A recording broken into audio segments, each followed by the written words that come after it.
One of the greatest tragedies of COVID-19 has been the devastating impact it's had on many seniors, especially those living in nursing homes or continuing care, long-term care facilities. That has been true both here in Alberta, across Canada, and right around the world. As of today, the average age of someone passing away from COVID-19 in our province has been 82. And more than a quarter of Albertans who are hospitalized with this disease are over the age of 80. While nearly two-thirds of all deaths in our province have been amongst residents of long-term care and supportive living homes. Since last spring, Alberta's government has worked hard to do whatever we can to protect these residents.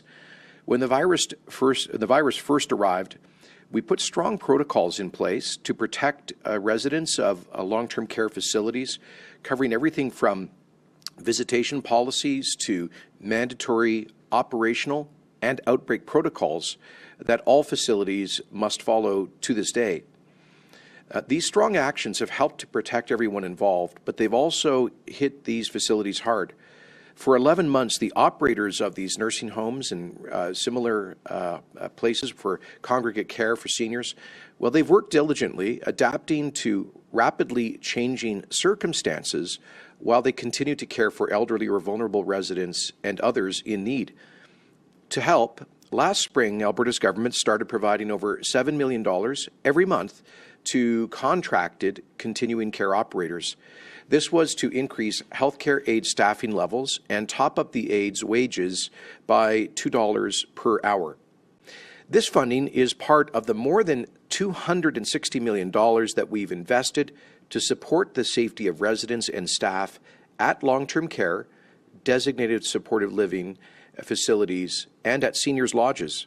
Today, I'm announcing another important step to help protect our most vulnerable Albertans from COVID-19 with an additional $68.5 million package of support for seniors living in congregate care, in addition to the $260 million investment already made by Alberta's government.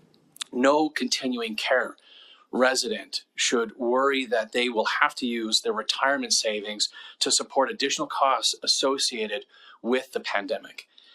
And I want to assure these Albertans that we'll continue to protect them and we'll continue to do what we can to ease this burden. And that's why, as Premier said, we are providing $68.5 million to protect residents, clients, and staff in continuing care services, as well as in residential addiction and mental health treatment facilities. Now, this one-time lump sum payment will help hundreds of operators across the province. It'll also help protect thousands of residents, as well as clients and staff. More than $48 million will go to non-contracted, licensed, supportive living operators. There are over 500 of these facilities, and they have more than 20,000 units across the province. These operators have had to hire more staff to keep supporting residents when requirements came in to screen all staff and visitors, significantly enhance cleaning, and adapt almost every part of daily life in their centers to keep people safe. All these changes were essential, necessary, and much needed in protection of our valued seniors. But I've heard how tough it's been, and I now know how welcome it is to have today's news in support of the sector and our valued seniors. This is needed funding tailored to address the particular costs that have been incurred by specific operators and providers across the province. It will provide relief so operators can concentrate on what they do best, caring for those most at risk during these difficult times.